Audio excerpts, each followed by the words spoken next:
Hello friends, स्वागत है आपका मेरी हिंदी यूट्यूब चैनल पर गीत की हिंदी ज्ञान धारा। आज मैं फिर हाजिर हूँ आपके लिए रीतिकालीन साहित्य की क्लास लेकर। इससे पहले मैं आपको आदिकाल और भक्तिकाल बहुत अच्छे से करा चुकी हूँ। चैनल पर जो है उसके कई वीडियोस अपलोडेड हैं, आप देख सकते हैं। आज का रीतिकाल हम एक ही क्लास में पूरा करेंगे, यानी कि पूरी कोशिश है कि उतना आपको पढ़ाऊं जितना परीक्षा के लिए उपयोगी है। अतिरिक्त पढ़ने की आवश्यकता नहीं है, क्योंकि जब ऐसा समय हो कि एग्ज़ाम नज़दीक हो, यानी कि आपको पता है इलेक्शन हो चुके हैं, डीएसएस भी हरकत में आने वाली है, तो एग्ज़ाम्स की डेट भी आ जाएंगी। क्योंकि लगभग एक साल होने वाला है जब डीएसएसबी के फॉर्म भरे गए थे। 8 मार्च जो है लास्ट डेट थी, 8 मार्च 2024।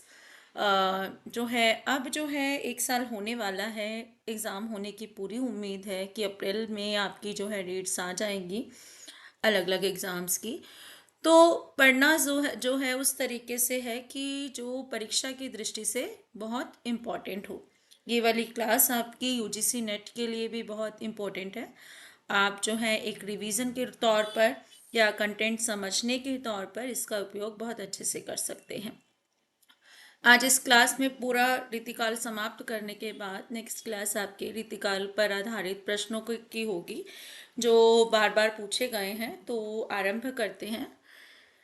रीतिकाल क्या है? तो सबसे पहले कि रीतिकाल जो है साहित्य का तीसरा युग है, कह सकते हैं। जैसे विद्वानों ने जो है हमारे हिंदी साहित्य को चार मुख्य कालों में विभक्त किया है। सबसे पहले आदिकाल, उसके जिसे वीरगाथा काल भी कहा जाता है। उसके बाद भक्ति काल, जिसे हिंदी साहित्य का स्वर्ण युग कहा जाता है। रीतिकाल, जिसे श्रृंगार काव्य या श्रृंगार काल कहा जाता है। श्रृंगार काल मतलब इस समय में जो अधिकतर रचनाएं लिखी गई वो नायिका के भेद वर्णन या अलंकारों का विवरण करने के लिए ही लिखी गई हैं। ठीक है, अब ये जो है इस समय क्या था, समाज में क्या फैला हुआ था, तो ये वो काल है जब मुगल जो है उभर कर आए थे, और मुगलों का पतन भी इसी काल में हुआ था।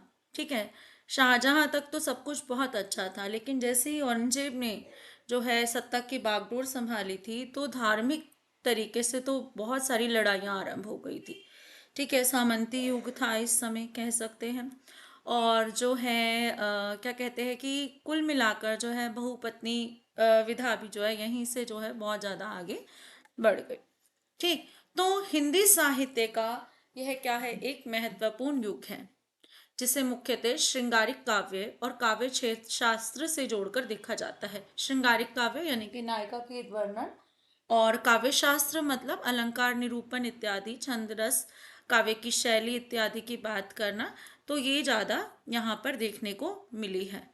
ठीक है, इसके बाद है, इसे रीतिबद्ध काव्य भी कहा जाता है, क्योंकि इसमें काव्य शैली, अलंकार, नायिका भेद आदि पर विशेष ध्यान दिया गया है। यानी कि मुख्य रूप से यहाँ पर इन्हीं चीजों पर ध्यान दिया गया है।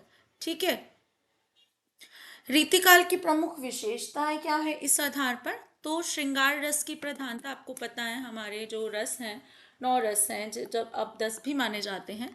तो श्रृंगार रस, जिसमें नायिका के उस स्थिति का वर्णन है जिसमें संयोग, अपने प्रियतम से संयोग और वियोग का वर्णन किया जाए। ठीक है, तो उसका चित्रण यहाँ पर मिलता है। नायिका भेद, नायिकाओं के विभिन्न भेद बताए जाते हैं, जैसे स्वी किया, पर किया इत्यादि।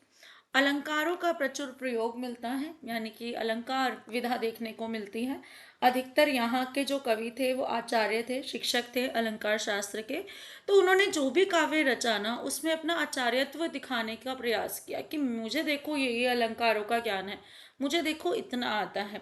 ठीक, संस्कृत काव्य शास्त्र का प्रभाव, कवियों ने संस्कृत काव्य शास्त्र का अनुसरण किया। जैसे जो है भामा इत्यादि, जो आपके काव्य शास्त्र के जो बड़े बड़े विद्वान हैं, उनका अनुसरण इस काव्य में किया। और अधिकतर काव्य राजाश्रय में लिखा गया, यानी कि राजाओं के आश्रित कवियों ने लिखा। ठीक है, तो ये जो है इस काल की मुख्य विशेषता है कि यहाँ का काव्य कैसा था, राजाओं पर आश्रित काव्य।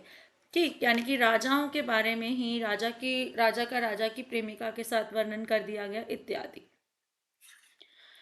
इसके बाद है रीतिकाल का नामकरण। ये प्रथा चली आई है आदिकाल से ही कि विद्वानों के विभिन्न मतभेद होते हैं कि नामकरण में किसी की कुछ जो है सोच होती है, इसके कारण वह कुछ और नाम रखता है, किसी की कुछ सोच होती है।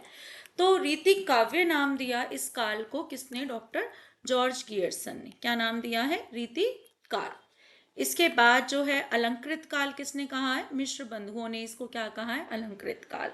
रीति काव्य और रीति काल में देखो अंतर है तो रीति, लेकिन जॉर्ज गियर्सन ने काव्य बोला है, तो ये शब्द हमें पहचान होने चाहिए कि काव्य किसने बोला और काल किसने बोला? आचार्य रामचंद्र शुक्ल ने बोला है।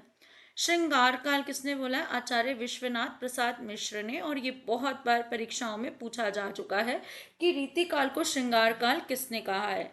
ठीक है। इसके बाद कला काल किसने कहा है? रमाशंकर शुक्ल रसाल। यहाँ पे रसाल कर लीजिए, रमाशंकर शुक्ल रसाल ने कहा है। अंधकार काल किसने कहा है? त्रिलोचन ने कहा है।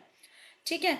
अब जो है प्रवर्तक, रीतिकाल के प्रमुख कवि को जैसे रामचंद्र शुक्ल ने जो है प्रवर्तक कवि माने हैं भक्ति काल में भी, उसमें जो है निर्गुण काव्यधारा, सगुण काव्यधारा में भी, ऐसे यहाँ पर जो है कृपाराम को जो है इसका जो है प्रवर्तक माना जाता है। ठीक है। रीतिकाल का केशव दास को माना जाता है। किसने माना है? डॉक्टर नकेंद्र ने माना है। इसके प्रस्तोता कोई नहीं है, ये सर्वसम्मति से कुछ लोग मानते हैं। चिंतामणि किसने माना है? रामचंद्र शुक्ल ने। ये बहुत इंपॉर्टेंट है। ठीक है। अब कैसे याद करें? कुछ नाम तो मैं आपको यहीं के यहीं याद करा सकती हूँ। जैसे श्रृंगार काल है, श्रृंगार काल किसने कहा? विश्वनाथ प्रसाद मिश्र ने। तो आप याद रखें कि श्रृंगार जो है पूरी दुनिया करती है, पूरा विश्व जो है श्रृंगार करता है, पूरा विश्व जो है श्रृंगार करता है। तो विश्वनाथ प्रसाद मिश्र ने इसे क्या कहा है? श्रृंगार काल कहा है। कला काल, रमाशंकर शुक्ल रसाल। तो रसाल से राइमिंग है काल, है या नहीं? एक दूसरे की कविता तुकबंदी कर रहे हैं ये, रसाल और काल। तो कला काल किसने कहा है? रमाशंकर शुक्ल रसाल। कला काल रमाशंकर शुक्ल रसाल। इसके बाद है अंधकार काल किसने कहा है? तो यहाँ पर त्रिलोचन। लोचन मतलब क्या होता है? नेत्र। नेत्र ना हो तो क्या होगा? अंधकार होगा। नेत्र ना हो तो क्या होगा? अंधकार होगा। तो इस तरीके से आप कुछ नाम तो याद कर ही सकते हैं। मिश्र बंधुओं ने क्या कहा है? अलंकृत काल कहा है। और मिश्र बंधु कितने भाई थे? 3 भाई थे। इसको शुकदेव कर लेना, सॉरी, शुकदेव बिहारी, गणेश बिहारी और श्याम बिहारी। ठीक है। इसके बाद है हमारा रीतिकाल का विभाजन। रीतिकाल को मुख्यतः हमने 3 कालों में बांटा है, 3 हिस्सों में बांटा है कह सकते हैं। ठीक है। एक वो कवि जो रीतिबद्ध काव्य की रचना करते हैं, पुरानी परंपराओं के साथ जो है काव्य रचना कर रहे हैं। इसके बाद है रीति सिद्ध, रीति की बंधी परिपाटी के अनुकूल बंधे तो हैं लेकिन रचनाएं स्वतंत्र की हैं। ठीक है। और रीति मुक्त काव्य कौन सा है? वो काव्य है जिसमें रीतियों का पालन नहीं किया गया है। इन्होंने अपनी ही जो है चेतना के आधार पर जो है काव्य की रचना की है। ठीक है। तो यहाँ पर जो है कौन कौन से कवि आते हैं रीतिबद्ध में? केशव दास है। जो रीतिबद्ध काव्य के कवि हैं अधिकतर वो सभी आचार्य भी थे।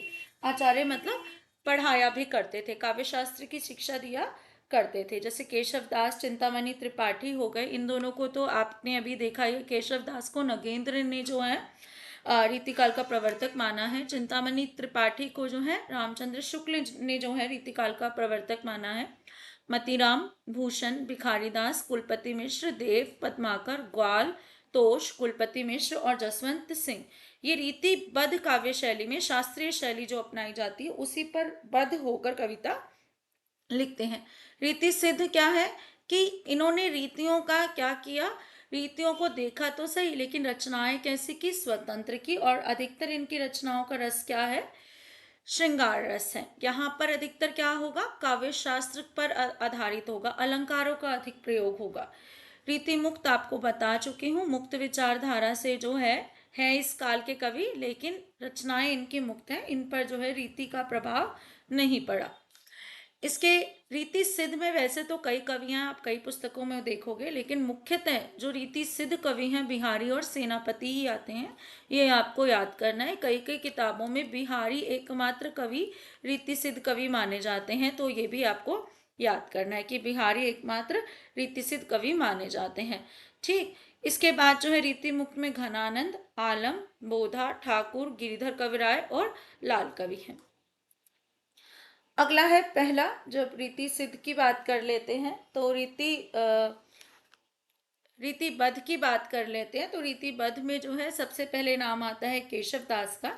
केशव दास जो है, मैंने इसको जब आपको भक्ति काल पढ़ाया था तो राम काव्य में भी इनको पढ़ाया था। कारण ये था क्योंकि इन्होंने राम को आधार लेकर कई रचनाएं लिखी हैं। लेकिन राम को आधार तो लिया, लेकिन राम कथा पर जोर ना देकर इन्होंने जितनी भी रचनाएं हैं राम काव्य से संबंधित, उसमें अपनी अलंकार की जो शास्त्रीयता को ज़्यादा दिखाया। जैसे रामचंद्रिका इनकी प्रमुख रचना है, ठीक है, रामचंद्रिका, जिसे छंदों का अजायब घर भी कहा जाता है। और इन्हीं को जो है रामचंद्र शुक्ल ने कठिन काव्य का प्रेत कहा है। कठिन काव्य का प्रेत कहा है। क्यों कहा है? क्योंकि काव्य तो लिखा है इन्होंने, लेकिन उसमें जो है भावनाएं की नहीं है, उसमें क्या है, अलंकार प्रदर्शन ज्यादा है। तो रामचंद्रिका के आधार पर ही इन्हें कठिन काव्य का प्रेत कहा जाता है। और ऐसा भी माना जाता है कि तुलसीदास से कंपटीशन में, प्रतिस्पर्धा में जो है इन्होंने एक रात में ही रामचंद्रिका की रचना कर डाली थी। इनका असली नाम जो है वेदांती मिश्र भी है। ये प्रश्न भी पूछा गया है, वेदांती मिश्र किस रीतिकाल के कवि का नाम है? तो वेदांती मिश्र किसे कहा जाता है? केशव दास को कहा जाता है। यहाँ से प्रश्न आ जाता है कि केशव दास को भक्ति काल और रीतिकाल के संधि काल के कवि के रूप में देखा जाता है। तो प्रश्न आता है भक्ति काल और रीतिकाल के संधि काल का कवि कौन है? केशव दास है, क्योंकि इनकी गणना हम राम काव्य के अंतर्गत भी करते हैं और रीति काव्य में भी करते हैं। प्रवृत्तियों के आधार पर, श्रृंगार के आधार पर जो है इनको हम रीतिकाल के रूप, कवि के रूप में देखते हैं। ठीक है, अब जो है इनकी ये पंक्तियां जो हैं, जो ये मैंने यहाँ लिखी हैं, ये बहुत इंपॉर्टेंट हैं, बार बार पूछी जाती हैं। कि इनकी मान्यता है कि अलंकार के बिना जो है कविता कविता नहीं कही जा सकती। तो कविता लिखते हैं ये, जद्यपि सुजाति सुलक्षणी सुबरन सरस सवृत भूषण बिनु न विराजे कविता बनीता मित। की अलंकार, जैसे एक स्त्री की शोभा जो है उसके अलंकारों के बिना नहीं हो सकती है, ऐसे ही कविता भी अलंकारों के बिना अच्छी नहीं लगती। इनकी मुख्य 9 रचनाएं हैं, ठीक है, जिसमें रसिक प्रिया, रामचंद्रिका, कवि प्रिया, रतन भावनी, वीर सिंह देवचरित, विज्ञान गीता और जहांगीर जस चंद्रिका बहुत मुख्य हैं। ठीक है, ये हमें याद करनी है। तो केशव दास के बारे में इतना काफ़ी है कि हम इतना याद करें। ये आचार्य और जो है कवि दोनों हैं। इसके बाद आ जाते हैं चिंतामणि त्रिपाठी, जिन्हें जो है रामचंद्र शुक्ल ने जो है रीति काव्य का प्रवर्तक माना है, यानी कि इन्हीं को शुरुआती कह सकते हैं। ये रसवादी आचार्य थे, यानी कि रस से संबंधित काव्य रचना और आचार्य शिक्षा दिया करते थे। ये किन के भाई हैं? मतीराम और भूषण के और जटाशंकर के भाई हैं। यानी कि ये 4 भाई थे, जिसमें से तीन को हम कहाँ पढ़ेंगे? रीतिकाल में पढ़ेंगे। हम मतीराम को भी पढ़ेंगे, भूषण को भी पढ़ेंगे और चिंतामणि त्रिपाठी को भी पढ़ेंगे।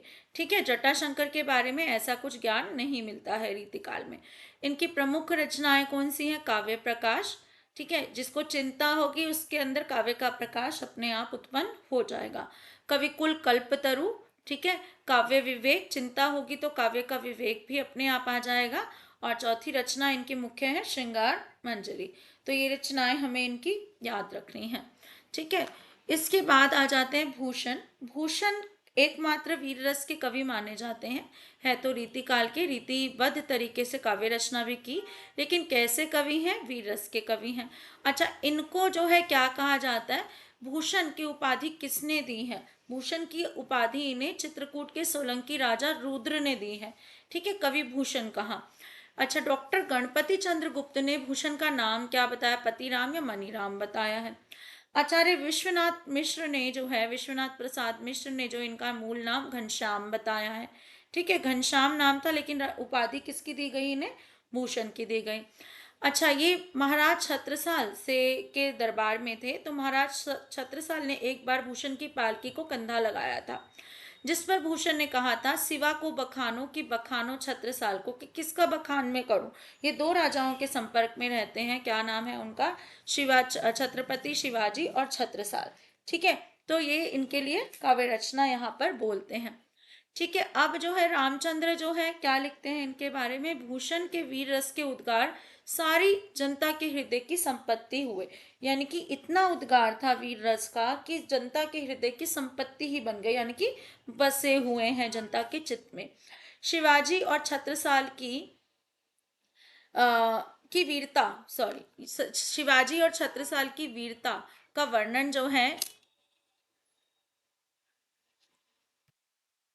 कवियों की झूठी खुशामद नहीं कह सकता। ठीक है, क्योंकि वो आपको पता है शिवाजी, वीर शिवाजी और छत्रसाल की वीरता हम अधिकतर देखते हैं, अगर जो है इस कथन को समझने के लिए सुनिएगा, कि हम अधिकतर देखते हैं कि अधिकतर राज्य आश्रित जो कवि होते हैं उनका क्या काम होता है, चाहे राजा में गुण हो ना हो वो राजा की प्रशंसा कर देते हैं।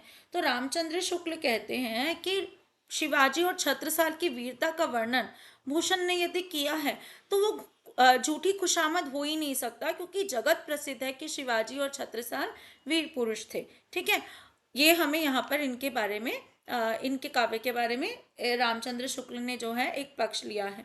वे हिंदू हिंदू जाति के प्रतिनिधि कवि हैं। ठीक है, रचनाएं इनकी प्रमुख हैं, शिवराज भूषण याद करनी है, बहुत बार पूछी जाती हैं, छत्रसाल दशक, शिवा बावनी और जो है अलंकार प्रकाश। ठीक है, शिवा बावनी और अलंकार प्रकाश, ये हमको याद करना है। ठीक, इसके बाद जो है यहाँ से एक प्रश्न आ जाता है कि हाँ, छत्रसाल दशक की रचना इन्होंने किस लिए की, तो कवि छत्रसाल दशक की रचना इन्होंने छत्रसाल की प्रशस्ति में की। ठीक है, शिवाजी से इन्हें एक एक दोहे पर लाखों रुपए मिले थे, ये भी हमें याद रखना है। अच्छा, इनका एक अलंकार निरूपक ग्रंथ पूछा जाता है।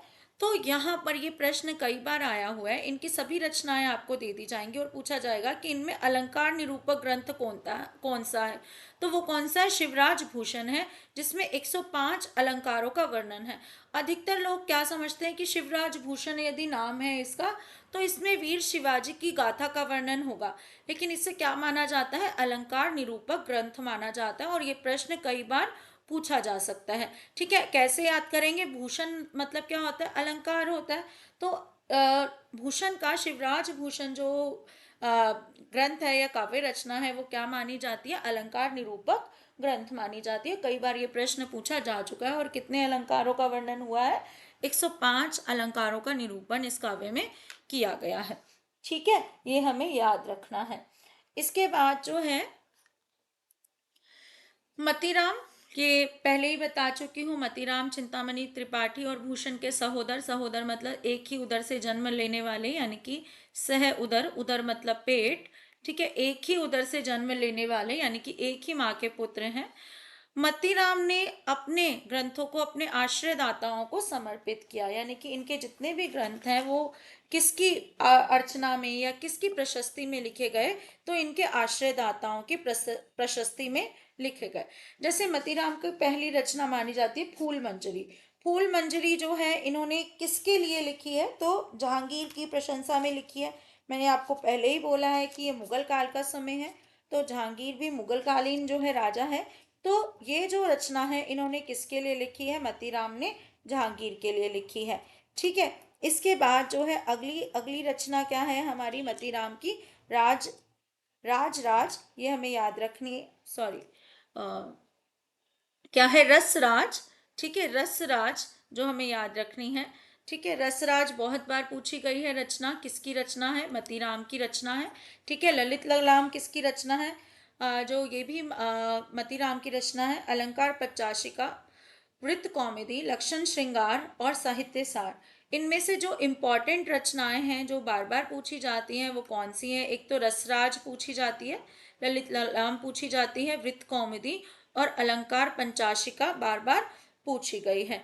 ठीक है, अब जो है ये वाली जो रचना है इनकी वृत्त कौमुदी, इसको जो है सोलंकी राजा के लिए लिखा गया था इन्होंने। ठीक है, अब जो है मतीराम का पहला ग्रंथ कौन सा है, कई बार पूछ लिया जाता है। तो मतीराम का पहला ग्रंथ जिस ऑर्डर में मैंने लिखा है, फूल मंजरी। ठीक है, यही है, किसकी प्रशस्ति में लिखा इन्होंने, जहांगीर की प्रशस्ति से लिखा। कहाँ लिखा था, ये दिल्ली में लिखा था इन्होंने। ठीक है, ये याद रखना है। अच्छा, कुछ विद्वान जो है रसराज को भी इनकी प्रथम रचना मानते हैं, जैसे बच्चन सिंह। इसके बाद जो है कवि मैंने यहाँ लिखे हैं रीतिबद्ध काव्य के, जिनकी केवल रचनाएं ही याद करनी है, हमें इसके अलावा कुछ और अतिरिक्त याद करने की जरूरत नहीं है। तो हिंदी साहित्य में जसवंत सिंह का नाम आता है। इनकी रचनाएं कई बार पूछी गई हैं, रचनाओं पर जो है जोर दें। जसवंत सिंह, देखो यहाँ पर जो है कई बार गलती करते हैं कि भाषा भूषण को भूषण की रचना मान लेते हैं। नहीं, भाषा भूषण बार बार बच्चों को कंफ्यूज करने के लिए पूछी जाती है। किसकी रचना है? जसवंत सिंह की। ठीक है, किसकी रचना है? जसवंत सिंह की। प्रबोध चंद्रोदय, ये क्या है? एक नाटक है। ठीक है, प्रबोध चंद्रोदय। इसके बाद एक रचना है इनकी सिद्धांत सार। सिद्धांत सार। कवि तोष, ये रसवादी आचार्य हैं। इनका नाम जो है तोष निधि है। इनकी रचनाओं की इतनी महत्व नहीं है, कभी पूछी नहीं गई हैं।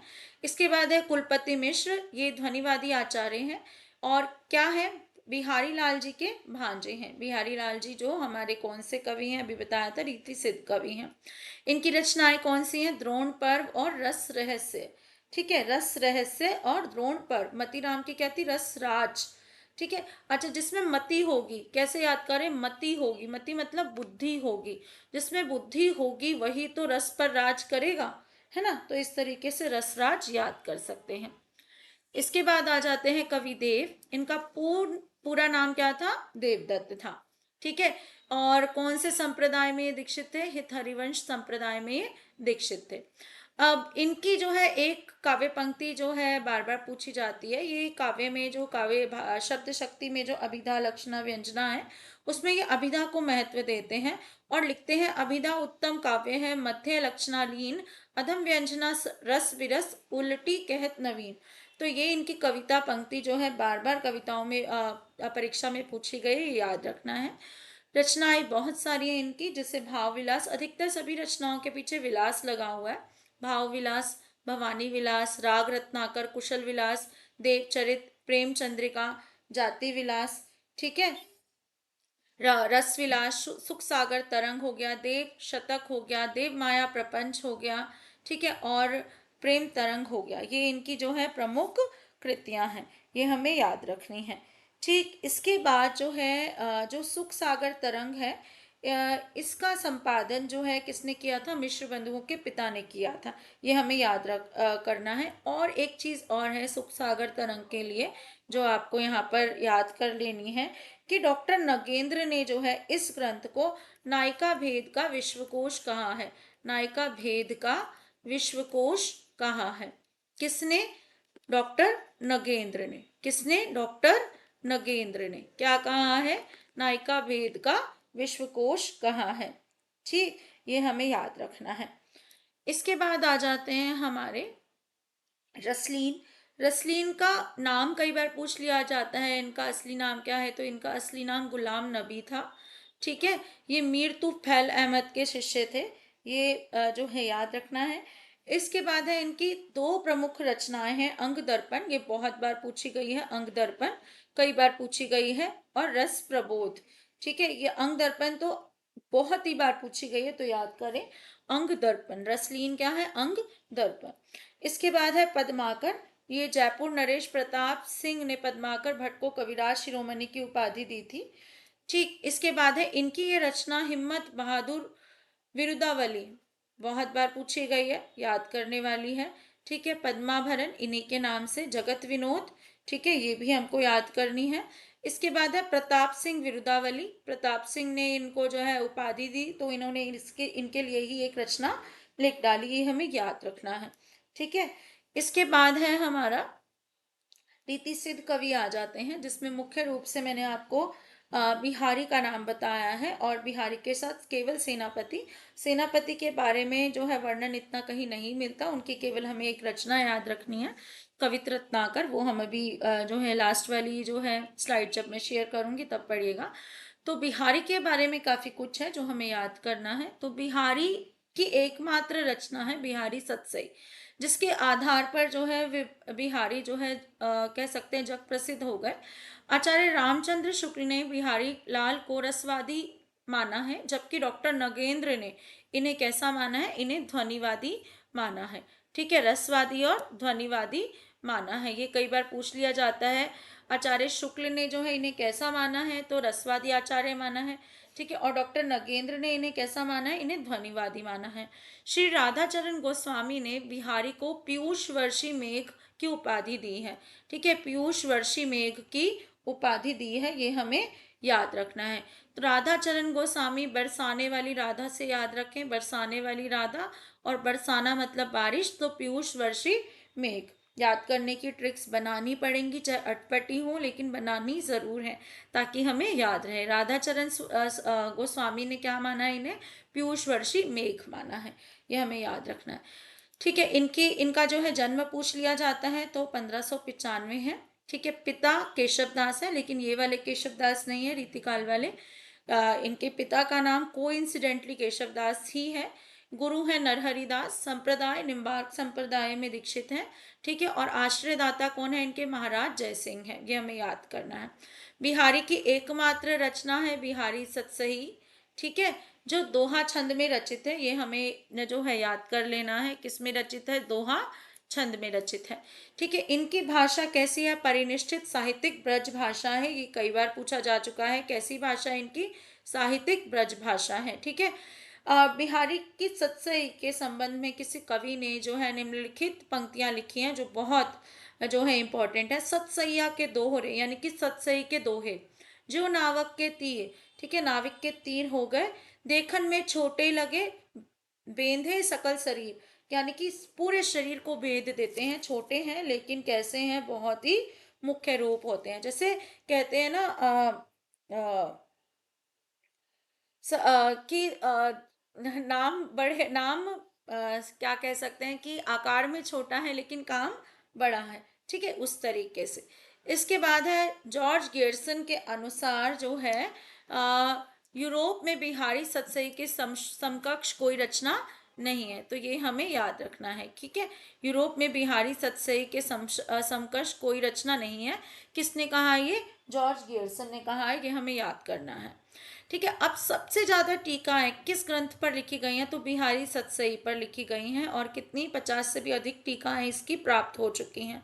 बिहारी लाल के पुत्र कौन है? कृष्णलाल कवि हैं, जिन्होंने बिहारी सतसई की टीका सबसे पहले सवेया छंद में ब्रज भाषा में लिखी। बिहारी खुद भी ब्रज भाषा के कवि हैं।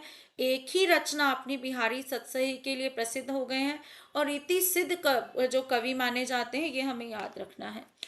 अब बिहारी सतसई के वैसे तो बहुत सारे हैं, लेकिन यहाँ पर जो इम्पोर्टेंट है वो कौन सी है? लल्लू लाल की लाल चंद्रिका किसकी टीका है? बिहारी सतसई की है। अंबिका दत्त व्यास की बिहारी बिहार, और जगन्नाथ दास रत्नाकर की बिहारी रत्नाकर, ये तीनों रचनाएं जो हैं कई बार पूछी गई हैं, ठीक है। कैसे प्रश्न आ जाता है? एक तो रचना का नाम ही पूछ लिया जाता है कि लाल चंद्रिका किसकी रचना है? लल्लू लाल की है, ठीक है। अंबिका दत्त व्यास की रचना क्या है? बिहारी बिहार है। जगन्नाथ दास की रचना क्या है? बिहारी रत्नाकर है। लेकिन ये पूछा जाए कि लल्लू लाल की लाल चंद्रिका किसकी टीका है, तो क्या कहेंगे? बिहारी लाल की सतसई की टीका है, ये हमें याद रखना है, ठीक है। अब यहाँ पर जो है इम्पॉर्टेंट है, सबसे पहले प्रश्न आ जाता है कि जो है बिहारी सतसई में कितने दो हैं? तो इसमें दो मान्यताएं हैं, एक तो 719 और एक 713। बिहारी लाल के समस्त दोहे 719 है, लेकिन जगन्नाथ दास रत्नाकर ने इनके दोहों की संख्या कितनी मानी है? 713 मानी है। यानी कि ये आपके विकल्पों पर निर्भर करेगा प्रश्न में कि इन दोनों में से कौन सा विकल्प दिया गया है। अब बिहारी सतसई पर किसका प्रभाव है? किसके प्रभाव में आकर लिखी है? तो बिहारी सतसई जो है अमरूक कवि की रचना, अमरूक शतक, जो संस्कृत भाषा में थी, इसका प्रभाव जो है बिहारी की सतसई पर पड़ा है। और जो है शालीवाहन, जिन्हें हाल कवि कहा जाता है, इनकी गाथा सप्तती जो प्राकृतिक भाषा में लिखी गई है, इसका प्रभाव भी बिहारी सतसई पर पड़ा है। तो ये जो है बिहारी का जो पूरा जो भी मैंने आपके लिए तथ्य दिए हैं बिल्कुल इम्पॉर्टेंट है, सारा ही आपको याद करना है। पीडीएफ में टेलीग्राम ग्रुप पर शेयर कर दूंगी, आप जो है ध्यान रखिए। इसके बाद जो है आचार्य रामचंद्र शुक्ल ने बिहारी के संदर्भ में निम्नलिखित बातें कही हैं। बातें और भी हैं, लेकिन वही लेकर आई हूँ जो बहुत ज़रूरी है। और जो है बार बार पूछी गई हैं।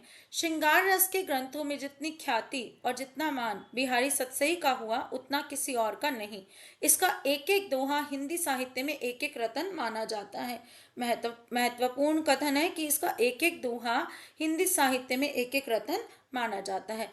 यदि प्रबंध काव्य एक विस्तृत वनस्थली है तो मुक्तक एक चुना हुआ गुलदस्ता है। ये किसके बारे में कहा गया है कथन, ये याद रखना है। तो यह कथन बिहारी सतसई के बारे में कहा गया है, ये हमें याद रखना। कथन दिया जाता है, पूछ लिया जाता है यह कथन किसका है, तो रामचंद्र शुक्ल का है। किसके बारे में कहा गया है, तो किसके बारे में कहा गया है, बिहारी सतसई के बारे में कहा गया है।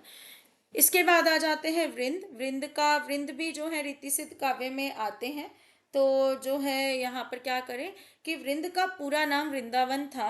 इनका जन्म मेडवे में हुआ था। इनके पिता का नाम रूप था। वृंद के आश्रयदाता कौन थे, औरंगजेब थे, और किशनगढ़ के राजा महाराज राज सिंह थे। इनकी रचनाओं में प्रमुख आपको याद करनी है रचनाएं। एक तो 12 मासा, कई बार पूछी गई रचना है 12 मासा, ठीक है। 12 महीनों का वर्णन है। भाव पंचाशिका, ठीक है। इसके बाद जो है नयन पच्चीसी ने और इसके बाद पवन पच्चीसी, श्रृंगार शिक्षा वर्णन और यमक सतसई, ये बहुत बार पूछी गई हैं दो, ठीक है। इसके बाद है हमारा रीति मुक्त कवि। रीति मुक्त कवि में जो सबसे प्रमुख है आलम है। एक मिनट। आलम है। आलम जाति के ब्राह्मण थे, ठीक है। किंतु शेख नाम की एक रंगरेजिन से इनका विवाह हुआ और क्या बन गई है, उसके कारण मुसलमान बन गए, ठीक है। आलम औरंगजेब के दूसरे बेटे बहादुर शाह मुअज्जम के आश्रय में रहते थे, ठीक है। आखिरी जो है मुगल राजा भी बहादुर शाह को माना जाता है ना, तो उन्हीं के आश्रय में रहते थे। आलम की कविता काल जो है 1683 से 1703 माना जाता है। इनकी प्रमुख कृतियां कौन सी हैं, बार बार पूछी गई हैं। आलम केली बहुत इंपॉर्टेंट है, आलम केली, ठीक है। माधवानल कामकंदला, इस नाम से और भी रचनाएं हैं वैसे। सुदामा चरित भी जो है नरोत्तम दास की भी रचना है, ये भी याद करना है। और श्याम स्नेही, ये भी रचना जो है इनकी बहुत इंपॉर्टेंट है। तो मुख्य रूप से आलम केली और श्याम स्नेही पूछी जाती है क्योंकि उनमें तो डबलिंग हो रही है। माधवानल कामकंदला से के नाम से तो बहुत सारी रचनाएं हैं, ठीक है। और सुदामा चरित से भी बहुत सारी रचनाएं, ठीक है। आलम के विषय में आचार्य शुक्ल ने लिखा है कि ये प्रेमोन्मत्त कवि थे। अपनी तरंग के अनुसार जो है रचना करते थे।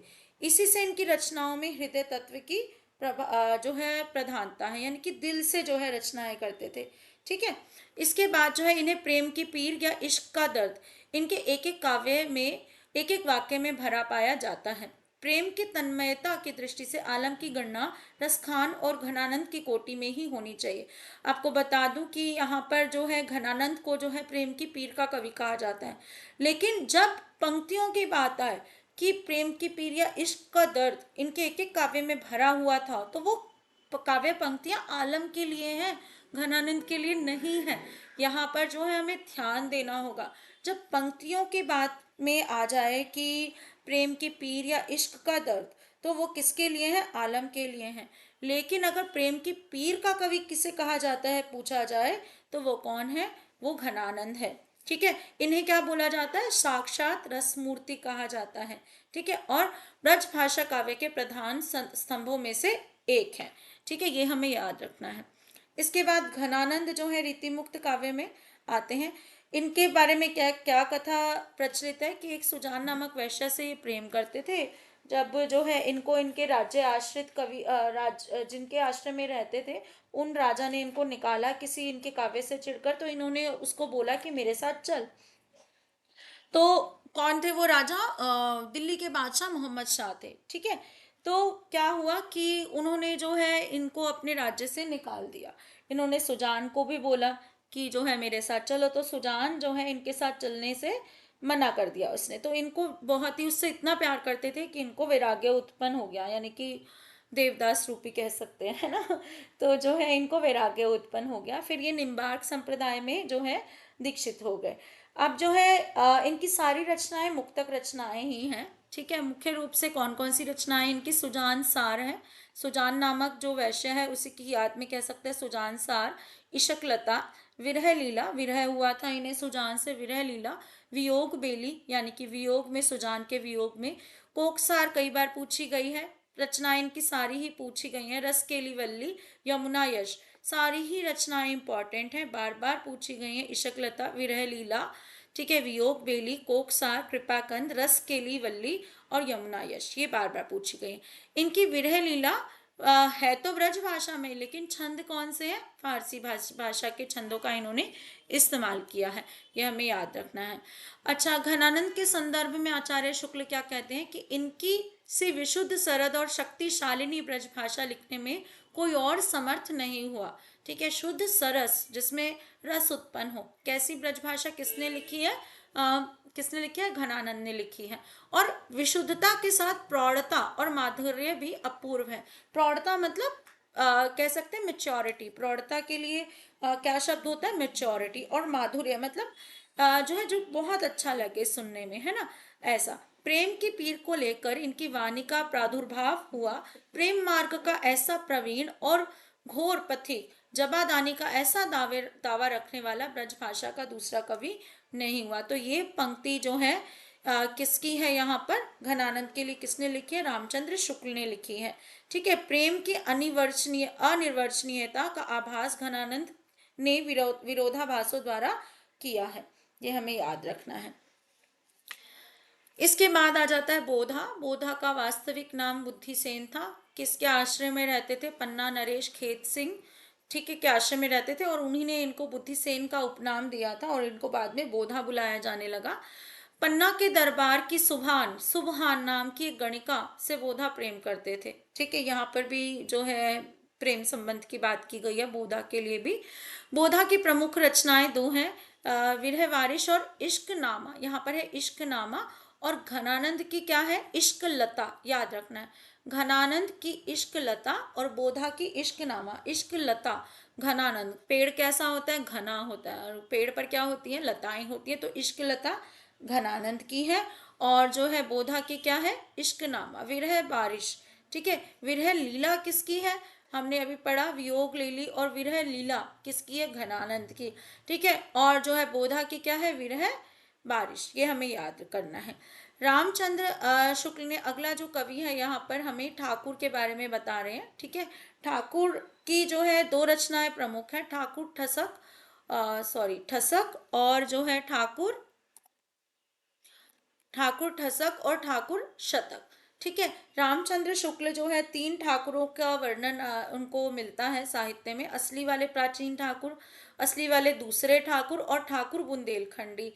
तो रीतिकाल की रीति मुक्त काव्य धारा से किसकी चर्चा है? ठाकुर बुंदेलखंडी का संबंध है, इन दोनों का संबंध नहीं है। इनका मूल नाम क्या था? ठाकुर दास था। प्रमुख कृतियां दोनों में ही ठाकुर लगा है, तो आसानी से याद हो जाएंगी। ठीक है, ठाकुर ठसक और ठाकुर शतक। अगला है द्विज देव। ठीक है, महाराज मान सिंह अयोध्या के महाराज थे, ये महाराज थे खुद ही।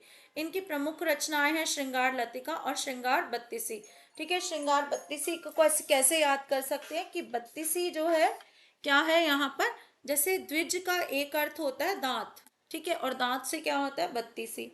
32 दांत होते हैं ना, तो याद कर लीजिए, क्योंकि दांत का एक अर्थ होता है द्विज। इसके बाद है आचार्य रामचंद्र शुक्ल ने जो लिखा है ब्रजभाषा के श्रृंगारी कवियों की परंपरा, इन्हें अंतिम प्रसिद्ध कवि समझना चाहिए। ठीक है, कि इसके बाद जो है इतना कोई कवि प्रसिद्ध नहीं हुआ। जिस प्रकार लक्षण ग्रंथ लिखने वाले कवियों में पद्माकर अंतिम प्रसिद्ध कवि हैं, उसी प्रकार समूची श्रृंगार परंपरा में ये इनकी सी सरस और भावमयी फुटकर श्रृंगारी कविता फिर दुर्लभ हो गई। यानी कि क्या है, कैसी रचना के जो है अंतिम कवि माने जाते हैं? श्रृंगारी कवियों की। ऋतु वर्णन में इनके हृदय का उल्लास उमड़ पड़ा है, ये हमें ध्यान रखना है।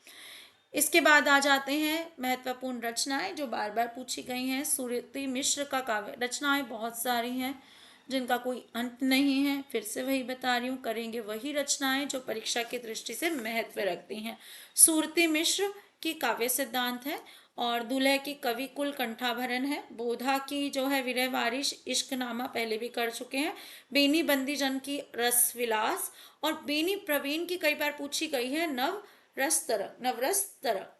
ठीक है, कुलपति मिश्र की संग्राम सार, जो कुल का पति होगा वही संग्राम में जो है विश्वास रखेगा। ग्वाल कवि की यमुना लहरी, कुब्जाष्टक और हमीर हट पूछी गई है। हमीर हट नामक रचना जो है पुरानी आदिकाल में भी मिलती है। गुमान कवि की नैषध चरित और सेनापति की बार बार पूछी गई रचना कवित रत्नाकर।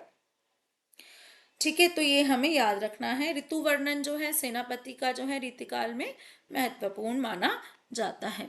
अब लास्ट है क्या कि thanks for watching. Like share और सब्सक्राइब करना ना भूलें और कमेंट तो मस्ट है।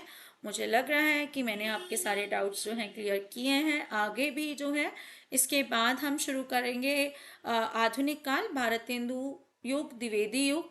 इस तरीके से सारा आपको साहित्य में पूरा करवाऊंगी। इस जो है वीडियो के आधार पर जो है आप समझ सकते हैं कि आपको कितना पढ़ना है और कैसे पढ़ना है।